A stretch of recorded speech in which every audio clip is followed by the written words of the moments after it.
Iran के राष्ट्रपति इब्राहिम रईसी की हेलीकॉप्टर क्रैश में जान चली गई। इस दुर्घटना में ईरान के विदेश मंत्री भी नहीं बच सके। अब सवाल उठ रहे हैं कि क्या हेलीकॉप्टर को इजराइल की खुफिया एजेंसी मोसाद ने मार गिराया। ये सवाल इसलिए उठ रहे हैं क्योंकि ईरान और इजराइल के रिश्ते इन दिनों सबसे खराब दौर से गुजर रहे हैं। इजराइल पर हुए हमास के हमले को लेकर दोनों देश पहले से ही आमने सामने हैं और अब जिन हालात में रईसी का हेलीकॉप्टर क्रैश हुआ है वो सवालों के घेरे में आ गया है। चलिए समझते हैं कि इस क्रैश को लेकर मोसाद पर शक करने की वो 6 वजहें क्या क्या हैं। इस वारदात के पीछे कोई साजिश हो या ना हो, सोशल मीडिया से लेकर अलग अलग प्लेटफॉर्म्स पर लोग इब्राहिम रईसी की मौत को लेकर इजरायली खुफिया एजेंसी को शक भरी निगाहों से देखने लगे हैं। वजह नंबर 1, इजराइल ईरान के खट्टे रिश्ते।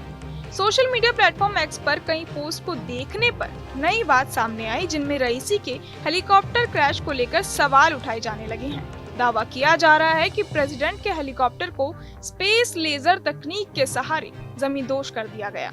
असल में ईरान फिलिस्तीनी आतंकी संगठन हमास का समर्थक रहा है और सिर्फ समर्थक ही नहीं रहा बल्कि इजराइल पर हमले के लिए उसने हमेशा ही हमास को हर तरह से मदद पहुंचाई है। और तो और पिछले साल 7 अक्टूबर को हमास की ओर से इजराइल पर किए गए हमले में भी ईरान का हाथ होने की बात कही गई थी, जिसके बाद इजराइल और ईरान के बीच तनातनी भी काफी ज्यादा हो गई। ऐसे में इस हादसे के पीछे बहुत से लोगों को इजराइल का हाथ नजर आने लगा है। ऐसा इसलिए भी है क्योंकि इजरायली खुफिया एजेंसी मोसाद ऐसे खतरनाक और खुफिया ऑपरेशन के लिए पूरी दुनिया में जाना जाता है। वजह नंबर 2, इजराइल विरोधियों को ईरान की शह। अभी हेलीकॉप्टर क्रैश को लेकर ठीक ढंग से तफ्तीश की शुरुआत भी नहीं हुई, लेकिन आतंकी संगठन हिजबुल्लाह के प्रमुख हादी नसरुल्लाह ने कह दिया है कि अगर रईसी की मौत के पीछे इजराइल का हाथ सामने आया तो वो दुनिया का नक्शा ही बदल देगा। वजह नंबर 3, अजरबैजान के करीब हादसा।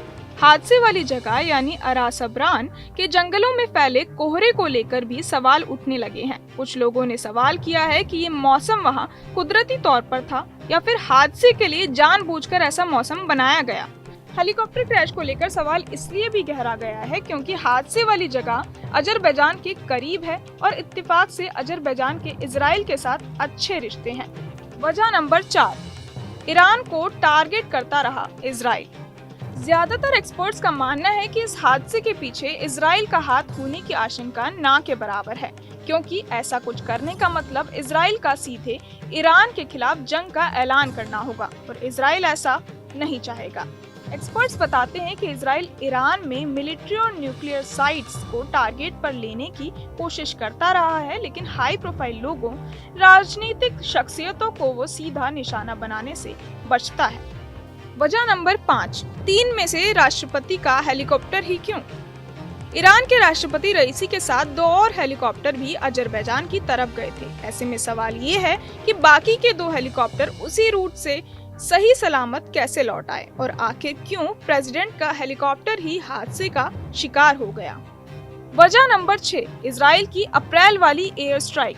अप्रैल के शुरुआती दिनों में सीरिया की राजधानी दमिश्क में इजराइल की तरफ से किए गए हवाई हमले में ईरान के ब्रिगेडियर जनरल मोहम्मद रेजा समेत एक और अफसर की जान चली गई थी। रेजा ईरान के इस्लामिक रिवॉल्यूशनरी गार्ड कॉर्प्स के सीनियर कमांडर थे, जिसके बाद दोनों देश एक तरह से आमने सामने आ गए थे। किसी भी मौके पर हालात बद से बदतर हो सकते थे, लेकिन गनीमत रही कि तब मुश्किल टल गई। अब जिस तरह से यह हादसा हुआ तो ईरानी और उसके हिमायती लोग एक बार फिर से इजराइल पर शक करने लगे हैं। जाहिर है ईरान के प्रेसिडेंट की हेलीकॉप्टर क्रैश में मौत को लेकर शक की इन वजहों को हवा में नहीं उड़ाया जा सकता।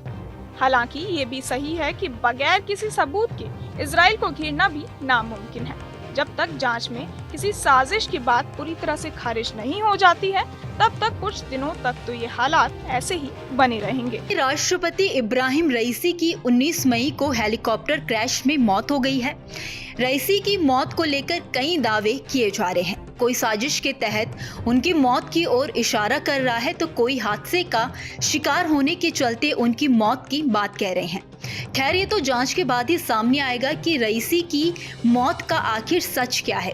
लेकिन इस बीच पाकिस्तानी पत्रकार उमर चीमा ने इस हादसे को लेकर चौंकाने वाला दावा किया है, जिसमें ईरान के राष्ट्रपति की मौत में अमेरिका का हाथ होने की ओर इशारा किया गया है।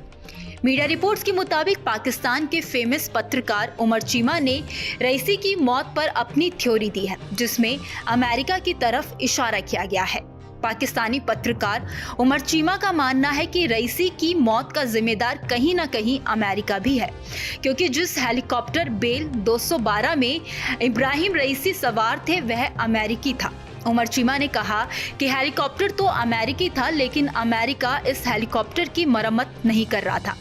अमेरिका ने ईरान पर कई तरह के प्रतिबंध लगा दिए थे, जिसके बाद अमेरिका ने हेलीकॉप्टर का मेंटेनेंस करना बंद कर दिया था।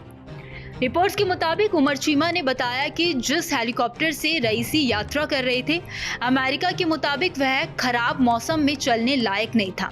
ऐसे में कहा जा रहा है कि रईसी अपने रिस्क पर उस विमान से यात्रा कर रहे थे। दूसरी तरफ सवाल उठ रहा है कि आखिर रईसी की फ्लीट में 3 हेलीकॉप्टर थे, लेकिन सिर्फ वह हेलीकॉप्टर क्यों क्रैश हुआ जिसमें इब्राहिम रईसी सवार थे। इसको लेकर दुनिया भर के लोग अलग अलग थ्योरी दे रहे हैं। कुछ लोगों का तो मानना है कि रईसी की हेलीकॉप्टर पर लेजर हथियार से अटैक किया गया है।